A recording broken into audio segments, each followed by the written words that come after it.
Hi, my name is Neeraj. I'm the founder of Madhawk Games. Today I want to talk why esports will outgrow sports.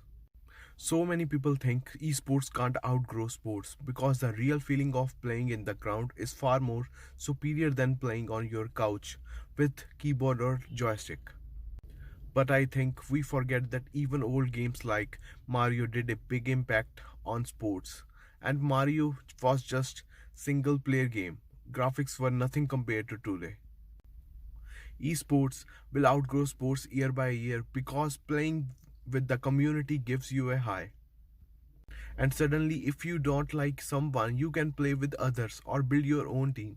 This gives you a more freedom. I see my friends like to play Fortnite or PUBG more than any outdoor sports. So, what we can do? Can we stop esports to outgrow sports?